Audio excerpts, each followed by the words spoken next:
Hello, this is Joanne with Coffee Reviews, and today we will be reviewing day 16 of KaffeBox's Advent Calendar, featuring the Daya Bensa Natural Ethiopia from Jacu Coffee Roastery.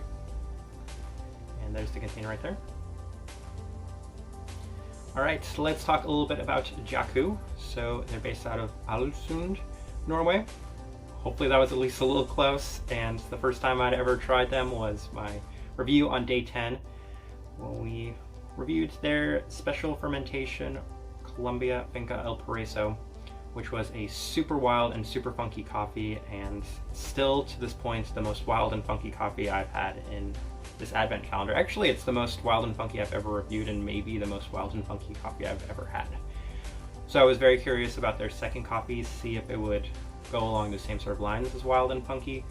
But given that that first one was a special offering, a more expensive one on their website, as well as a pretty high cupping score, I kind of expected that maybe we wouldn't get such an extreme coffee on the second one, but that was not necessarily the case. Let's start talking about the details of this coffee so we can talk about the coffee. On the Instagram page, they did have a recommended brew, 1 to 2 notches more coarse than usual, adjusted accordingly. 13 grams of coffee to 200 grams of water, coming out to about a 15.4 to 1 water to coffee ratio, and a 20-second bloom. So I made all of those adjustments before brewing the coffee. And of course, per normal, it was brewed through the Chemex, and this is a standard Nordic light roast for the roast profile. And now we can start discussing the coffee itself. My first impressions, this is definitely a natural or an anaerobic coffee just from the smell of the beans. Super fruity smell just from opening the container, the ground, the bloom, and then just the smell of the aroma of the coffee itself.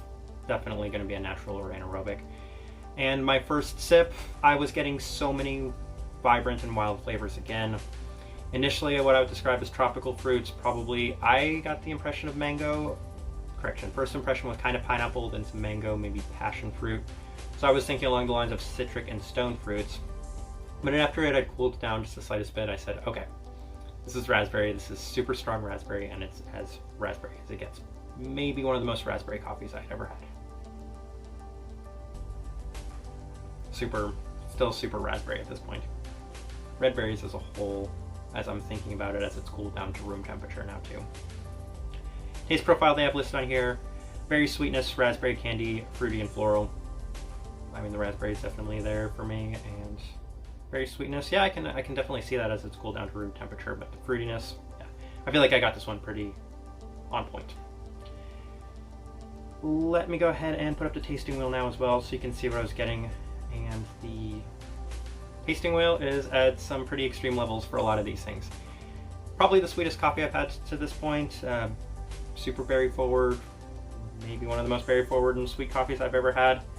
I couldn't help it with the citrus and stone fruits pretty high because I was getting those pretty strong initial tastes from both of those two fruits. I mean, overly fruity coffee, this one, very strong fruit bomb. Florals were pretty high, and nothing else that was really jumping out or standing too high in this coffee, but definitely a huge fruit bomb.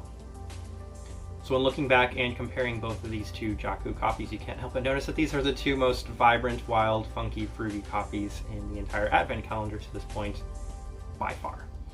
And that makes me kind of wonder if this is the way Jacu is, if Jacu's the really far one side of the coffee spectrum with their super wild coffees. And if that's the case, and if that's their market, then they at the very least have piqued my interest, because everyone does enjoy trying something that's out of the ordinary here and there at the very least.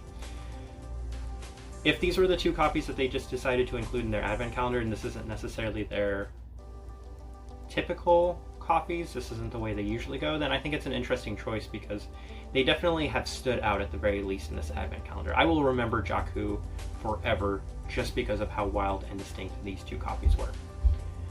Makes it a very easy recommendation for people that do like their overly wild and funky coffees. This is another one, but I enjoyed this one so much better than I enjoyed that Colombia, in my personal opinion, just because I didn't have that same fermented funky taste that was so strong in the first one.